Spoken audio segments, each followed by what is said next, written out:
네, 현재 시간 2시 55분 지나고 있습니다. 코스피, 코스닥 모두 다 1%대 오름세를 오후 들어서 보여주고 있고요. 계속 그 상승을 유지하고 있는데요. 앞서서도 저희가 시장의 변화에 대해서 다 정리해드렸거든요. 오후장의 마지막 순간까지 눈여겨봐야 할 이슈는 무엇이 있는지 이번 시간 이원희 대표와 함께 다뤄보겠습니다. 어서 오세요. 네, 안녕하세요. 네, 대표님. 네. 지금 시장에서 종목들 중에서 거의 양봉을 기록하고 있는 종목들이 꽤 많이 보입니다. 네. 오전장에 비해서 오후에 어떤 변화가 있었는지, 무슨 이유로 시장이 올랐다고 판단하시는지요? 좀 여러 가지 이유가 있는 것 같은데 일단 반도체 같은 경우는 여야가 합의해서 지금 뭐 새로운 법안을 좀 만들겠다. 뭐 지원을 전 세계가 지금 반도체를 다 지원하고 있죠. 미국도 지금 대놓고 인텔이라든지 주요 업체들을 이제 지원하고 있고. 중국은 뭐 말도 할 수 없이 많이 지원하고 있고요. 네. 일본도 마찬가지로 지원을 하고 있고 대만도 지원하고 있는데 근데 우리나라는 뭐 하지? 이런 얘기가 자꾸 나왔었거든요. 그러니까 최근에도 삼성전자 위기설도 나오고 하니까 이게 여야가 좀 합의하면서 법안에 이제 뭐 지원할 수 있다 정도로 지금 일단 임의적인 규정을 넣고 거기에 이제 구체적인 이제 뭐 금액이라든지 이런 것들에 대해서는 아직은 언급은 안 하고 있습니다만 이제 어떤 그런 이제 그 법안을 만들어 놓는다라는 거는 조만간에 뭔가 대책을 시행하겠다라는 그런 한 걸음을 내딛었다라는 부분, 그다음에 여야가 합의해서 진행한다는 게 정부가 같이 이제 발맞춰서 간다는 것 자체가 오랜만에 나온 뉴스이기 때문에 이게 아마 반도체 투자 심리를 좀 더 많이 끌어올린 것 같고요. 그 외에 또 지금 그래서 오늘 삼성전자가 6만 원을 다시 터치하기도 했는데 네. 외국인도 지금 순매수로 전환된 걸로 좀 보이는데 끝까지 좀 확인을 좀 해봐야 될 것 같고요.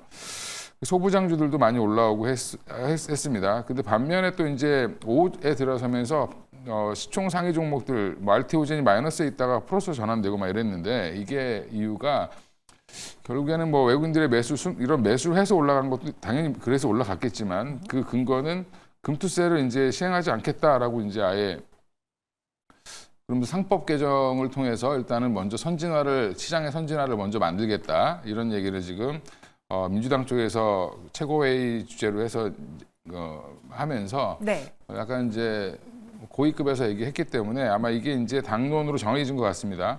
그렇게 되면 이제 금투세 시행은 당분간 안 하는 걸로 지금 보고 상법 개정까지 하려고 하면 시간이 꽤 걸리거든요. 네, 그러면 이게 긍정적으로 받아들이고 있는 거죠. 그래서 시장이 일시적으로 지금 빠져있던 종목들이 지금 전반적으로 다 올라오는 모습까지 보이고 있어서 오늘은 바이오가 좀 주춤하고 있음에도 불구하고 바이오 대장들은 또 다시 또 플러스로 전환하는 그런 모습을 보여서 시장 분위기는 좀 살아나는 것 같습니다. 예. 네, 전체적인 시장에서의 호재가 오늘은 보입니다. 어제와는 또 사뭇 다른 상황인데요.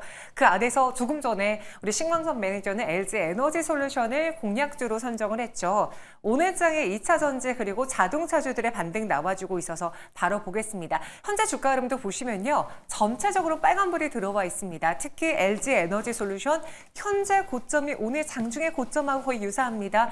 6.16% 오름세를, LNF는 5.66% 강세 보여주고 있고요. 2차 전지 소부장단에서도 빨간불을 켜고 있는데 과연 GM 덕분인지 아니면 지금 코스닥의 투심이 살아나서인 건지는 파헤쳐 봐야 될 것 같네요. 보시죠. 이번에 GM이 내놓은 실적을 뜯어보시면요. 전기차 잘 팔았고요. 그리고 여전히 효자 노릇하고 있는 SUV도 잘 팔렸습니다. 이번에 3분기 실적은 시장의 예상치를 모두 다 웃돌았습니다. 그로 인해서 GM, 제너럴모터스는 52주 신고가를 기록을 했죠. 매출액은 전년 동기 대비 10% 늘었고요. 조정 영업이익도 41억 달러로 15% 증가했습니다. 자율주행에 있어서 크루즈는 여전히 적자긴 하지만 그 적자 폭이 축소가 됐고요. 픽업 그리고 SUV 판매 호조에 따른 판가 효과를 볼 수 있었습니다. 최근에 캐즘이다라고 하는데 이 캐즘을 잘 극복해내려고 하는 완성차 업체들의 모습 전기차 판매를 통해서도 확인하실 수 있습니다. 전기차 판매가 60% 가깝게 증가했어요. 32,095대 판매가 나왔고요. 특히 미국의 판매량 중에서의 전기차 비중이 4.9%로 전 분기보다 올랐습니다. 연간 판매하고 있는 20만 대의 이 생산 달성은 어렵지만 계속 유지하겠다라고 하더라고요. 조금 아쉬운 건요. 전기차가 팔리긴 했지만 그 안에서 저가 비중의 전기차가 많았기 때문에 수익성에서는 크게 좀 도움이 되지 못했다라는 거는 아쉽긴 합니다. 그리고 그 안에서의 탄탄한 북미 시장과 달리 여전히 부진한 중국을 확인할 수 있었고요. 연간 가이더슨을 추가 상향하는 자신감까지 보였습니다. 이 오른쪽에 보시는 게 지금 GM의 전기차 판매 비중인데요. 전체 안에서 5%에 육박합니다. 물론 그 100% 중에서 5%만 전기차야 너무 적네라고 생각할 수 있는데 이 캐즘 구간을 극복해 나가고 있다. 전분기보다도 늘어나고 있다라는 것에서 어떻게 보면 그냥 단순히 자동차주의 호재가 아닌 2차 전지주의 호재로도 이어질 수 있을 것 같아요. 대표님, 네. 이번 실적을 통해서 전기차 캐즘을 잘 극복해 나가고 있다. 이제 캐즘 끝난다. 이런 이야기까지 하던데 과대 해석입니까? 아니면 충분히 가능한 시나리오입니까? 미국은 캐즘이 아니라 이제 이제 스타트한다고 보는 게 맞는 거죠, 정확히는. 그래서 지금 우리가 2차 전지주들 한참 좋았던 시기에 보면 다 미국에 공장 짓는다 그러고 미국에 투자한다 그러고 이러면서 주가가 다 급등을 했던 부분인데 GM의 실적 발표는 일단 자동차가 지금 전반적으로 센티가 안 좋았는데 지금 GM이 잘 팔린 거 보니까 현대차도 생각보다 좋겠구나라는 지금 당연히 논리가 나올 거고 최근에 미국에 이제 신차가 팔리는 가격이 좀 많이 올랐습니다. 그래서 평균 가격이 49,000불이라고 하는데 네. 우리나라 돈으로 거의 한 6,500만 원 이렇게 가까이 되죠. 그럼 이제 가격 자체가 많이 올라왔다라는 부분 그러면 비용을 조금만 줄이면 사실은 영업이익은 커질 수 있죠. 그래서 지금 GM도 실적이 좋았던 이유가 지금 가솔린 차들도 SUV나 픽업 트럭 중심으로 잘 팔았다는 부분이고 또 하나가 지금 전기차도 트럭이랑 픽업 트럭류의 이제 전기차랑 그 외에 이제 SUV 전기차가 더 잘 팔렸습니다. 그러니까 지금 미국인들이 이제 그쪽을 선호하다 보니까 국내도 보면 기아나 현대도 이런 SUV 판매가 늘면서 네. 사실은 이제 영업이익률이 높아지고 있거든요. 그러니까 이런 부분들 보면 여전히 이제 자동차 전반에도 좀 좋은 양호한 흐름을 좀 이어갈 걸로 예상을 하고 있고요. 그리고 지금 또 하나가 이제 전기차가 잘 팔렸다. 미국에 지금 10대 중에 4대가 전기차가 팔리는 겁니다. 평균적으로. 한 4% 팔리고 GM이 한 5%니까 한 대 정도 더 팔리는 정도로 보면 되거든요. 100대당. 그러면 지금 이제 스타트를 하고 있는데 그래도 바닥권에서 이제 판매 비중이 조금씩 올라오고 있고 모델이 많아지고 있다는 부분인데 이런 부분들은 긍정적으로 보시면 좋다라고 생각하고 있고요. 그래서 오늘 거기에 금투세 시행 안 한다는 얘기부터 시작해서 여러 가지가 호재가 붙으면서 2차 전지 LG엔솔이 지금 한 6% 이상 올라오는 모습을 보여주고 있다라는 부분이고요. 근데 너무 이게 지금 이제 앞으로 장밋빛만 있을 거야라고 이렇게 쭉 가시면 안 되고 네. 네. 대선 끝나고 또 보셔야 됩니다. 예. 여전히 보조금 이슈가 좀 있기 때문에 그런 부분들은 좀 그래서 트레이딩 정도로 보시는 게 맞을 것 같습니다. 그럼 오늘 이 자동차와 2차 전지주들의 강세에 GM의 실적이 한몫을 했는지 또 곧 있으면은 GM보다 우리가 더 예의주시해야 되는 테슬라 실적이 나오는데 물론 테슬라는 자동차 회사라고 보기에는 너무 하는 사업들이 그쵸, 많잖아요. 맞습니다. 그럼에도 불구하고 자동차와 2차 전지주를 보유하신 분들은 다가오는 테슬라 실적에서 또 뭐를 살펴봐야 될지요? 테슬라에서 이제 영업이익이나 이런 것보다는 매출이 얼마나 증가했는지 보는 게 가장 중요할 것 같고요. 차는 이제 어떻게 보면 좀 거의 마진을 좀 줄여가면서 많이 팔았고요. 네. 그래서 일단 차량 인도 대수도 많아졌다라고 이제 중간중간에 많이 소식을 들으셨죠. 그러면 차는 많이 팔렸을 텐데 영업이익이 얼마나 나왔을까 그에 대한 실망은 할 수 있을 수도 있습니다. 하지만 매출이 증가하고 있다라고 하면 본인들의 이제 MS를 계속 키우고 있는 거니까 거기에서 이제 긍정적인 요인을 찾으시면 되고 그 외에 전기차 외에 지금 FSD 사업이 얼마나 확장되고 있는지 그 외에 이제 로봇이라든지 이런 것들에 대한 이제 발표도 할 텐데 그런 자율주행 관련된 것들 그다음 로봇 관련된 사업 그 외에 이제 기타 사업들 ESS 관련된 사업까지 아마 내일 이제 실적이 나오면 사업 부문별로 좀 보면서 관련된 우리나라 국내 섹터들을 좀 점검해 보시는 게 좋을 것 같습니다. 그러면 어제는요, 자동차주들의 흐름이 좀 좋지 못했습니다. 화신을 포함한 부품주도 좋지 못했거든요. 그런데 오늘장은 반등이 나와주고 있어요. 이게 GM의 실적 덕일 수도 있고 투자 심리 개선 덕일 수도 있는데 또 IPO와 관련해서도 세론으로 반응을 했다가 다시 또 들어오는 걸 수도 있거든요. 현재 주가 흐름 한번 볼까요? 현대차와 화신 모두 다 3에서 4%가량의 오름세를 보여주고 있고요. 어제 화신이 급락한 거에 비하면 상승 탄력은 좀 더디긴 하지만 그래도 3.17% 상승하고 있습니다. 단기 노이즈가 있음에도 불구하고 밸류업과 수급 기대감은 여전히 유효하다라는 분석이 많은데 그럼 현대차의 경우에는 어제 그 인도 IPO발 세론 매도는 크게 걱정하지 않아도 되는 건지요? 일단 뭐 현대차 이벤트는 끝났죠. 이제 인도 법인을 뭐 처음 만드는 것처럼 뭐 이렇게 보도를 하시는 분들도 있고 얘기하시는 분들도 있는데 95년도에 설립해서 상장을 이제한 겁니다.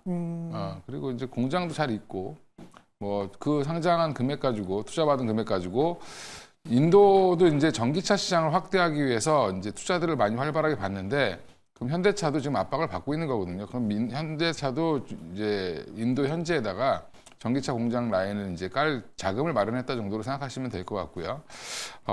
지금 인도에서도 잘하고 있는 부분들이 이제 부각되면서 이미 이제 몇 달 전부터 얘기가 나와서 그런 부분들을 다 반영하고 어제 이슈 나오고 끝나고 나니까 판 거죠. 생각보다 별로 거기서도 올라가진 않았으니까 그렇게 이제 이벤트가 종료됐다고 생각하시면 될 것 같고요. 여전히 두 부품주라든지 현대차나 기아 같은 경우 저평가되어 있기 때문에 충분히 매력적이다라고 말씀드리겠습니다. 네, 그러면은 현대차를 포함한 자동차주와 2차 전지주들 테슬라 실적도 앞두고 있는 상황 그리고 오늘 장 반등이 나오고 있는 현재 시점에서 어떤 투자 전략으로 모아가는 게 좋을지 아니면은 아직도 미 대선 결과가 어떻게 나올지 모르니까 기다리는 게 좋을지 의견 주시죠. 현대차랑 이제 현대 자동차 부품주들은 여전히 매수 관점도 유효하다라고 보고 있고요. 네. 지금 이제 2차 전지와는 좀 다른 결인데 여기는 이제 좀 트럼프가 당선되더라도 사실은 이제 현대차는 이제 지금 믹스 개선을 잘 하고 있기 때문에 여전히 저는 좋다라고 보고 있고요. 네. 관련된 부품주들도 여전히 좀 지금 저평가 구간이기 때문에 충분히 언제든지 반등이 나와도 이상하지 않다라고 생각하고 있습니다. 네, 알겠습니다. 자동차주들, 특히나 현대차 포함해서 부품주들의 경우에는 매수 기회가 가능한 구간으로 보인다라는 의견 들어봤습니다. 이번엔 AI 수익화 기대 미소지는 HBM 관련주 볼게요. 오늘 다행히 반도체주들의 반등이 나와주고 있습니다. 그 안에서는 레거시 쪽보다는 HBM이 더 강할 수밖에 없죠. 오늘은 CXL 관련주도 튀어오르는데요. 이오테크닉스가 7.53%, 제너셈이 6.01% 올라주고 있고요. 그 안에서도 누가 더 잘 가냐, 누가 더 못 가냐는 있습니다. 대표적으로 삼성전자보다는 SK하이닉스의 상승 탄력이 더 크죠. SK하이닉스가 4% 가깝게 오르며 19만 5,300원. 그래서 요즘 그런 이야기가 있더라고요. 반도체 시장 안에서도 부익부 빈익빈 현상이 심화되고 있다. 왜 그러냐면요. 지난번에 보시는 것처럼 ASML과 TSMC의 실적이 서로 엇갈리는 모습 보면서 지금 시장에서는 반도체 투자에도 선택과 집중이 필요하다는 걸 다시 한번 확인했습니다. 그럼 우리는 무엇을 봐야 되냐?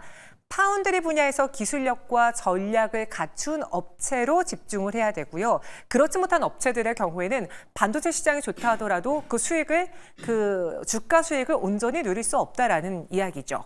AI 익스포저가 높은 반도체 기업은 좋고 그와 달리 레거시 수요가 부진하기 때문에 관련해서 투자는 지연될 수 있어서 관련 반도체주들은 주가 수익이 더딜 수 있다. 지금 왼쪽에 보시는 거는 마이크로소프트의 코파일럿 스튜디오입니다. 이 뉴스를 왜 들고 왔냐면요. 이 사람처럼 함께 일하는 코파일럿 자율 에이전트의 경우에는 마이크로소프트가 그래 너네 AI 통해서 어떻게 돈 벌어들일 수 있어? 라는 질문에 대한 답이 될 수 있기 때문에 마이크로소프트의 주가 상승 그리고 기대 AI 돈 버는 업체들을 찾아가려는 투자자들의 모습 보여주고 있습니다. 이건희 대표님, 네. 이 파운드리 분야에서도 뭐 부익부 빈익빈이 나오고 있다. 종목을 잘 선별해야 된다라고 하는데 예전에 그냥 반도체가 마치 제약바이오 붕뜨처럼 반도체만 달면 올랐던 시즌이 있었잖아요. 네. 이제는 그렇지 않는다는 거죠? 그렇죠. 지금 AI 산업이 커지고 있고 기존의 레거시 쪽은 여전히 좀 답보 상태이기 때문에 그러니까 한마디로 이제 그 GPU를 만들지 못하는 국내 같은 경우는 이제 HBM밖에 없는 거죠. 정확히는 그러면 HBM 시장에 같이 이제 성장을 같이 갈 수 있는 회사들을 중심으로 강할 수밖에 없는데 그러다 보니까 이제 SK 하이닉스가 상대적으로 지금 삼성전자보다 훨씬 강한 흐름을 보여주고 있는 상황인 거고 삼성전자가 이제 거기에 참여를 하지 못하고 있는 것 자체가 우리나라 시장에 굉장히 큰 악재인 거죠. 반도체 업계에서는. 오늘 이제 삼성전자 반등이 나오니까 삼성 관련된 밸류체인에 있는 기업들이 바닥에서 올라오긴 하는데 네. 이게 추세적으로 이어지려면 사실은 뭔가가 터져야 되겠죠. 삼성 관련된 밸류체인 종목들은.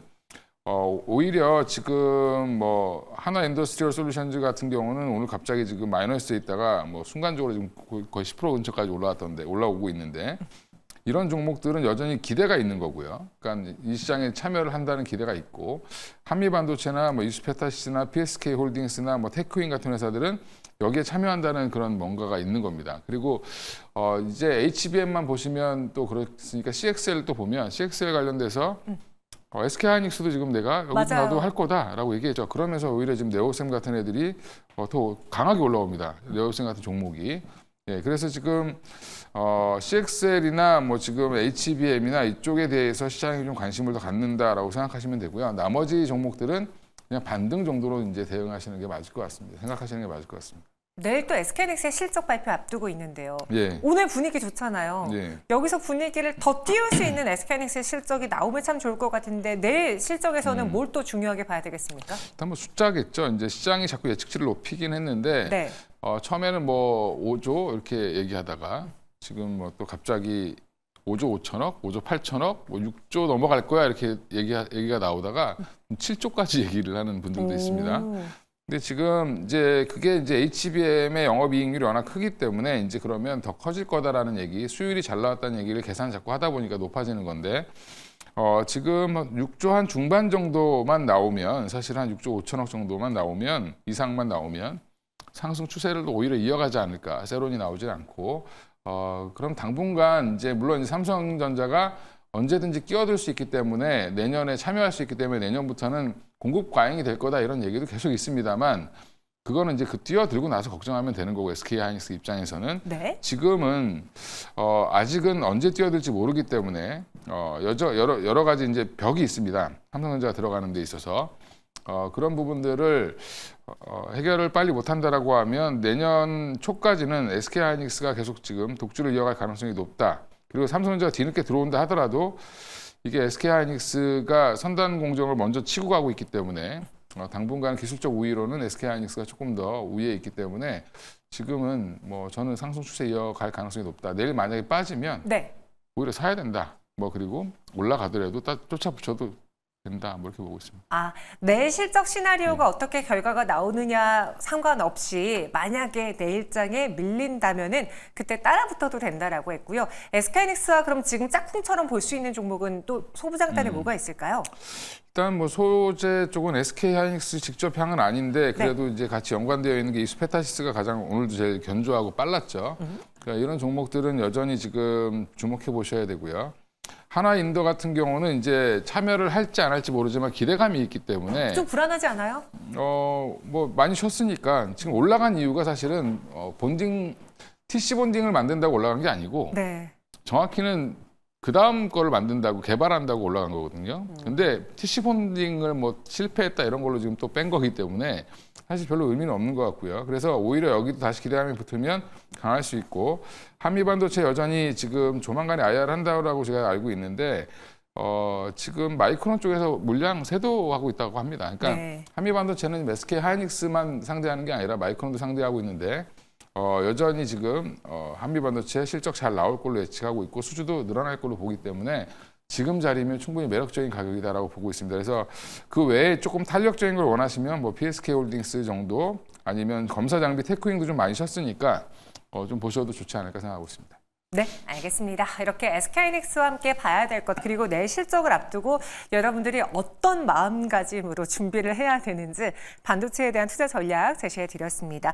여전히 시장 흐름 좋네요. 저희가 앞서 말씀드렸던 것처럼요. 여러 가지 호재가 있었지만 그 안에서 민주당의 이재명 대표가 대선 준비 조직인 집권본부가 출범이 됐는데 그 과정에서 금투세를 시행하지 않을 것이다라고 말을 한 게 오전장부터 시장에 흘러나왔고요. 오후에 관련 뉴스가 매수가 쏟아지자 투자 심리가 개선되면서 탄력도에 불을 지폈습니다. 지금 코스닥은 1% 넘게 오르다가 살짝 주춤하긴 한데요. 0.95% 오른 745.35포인트 지나고 있습니다.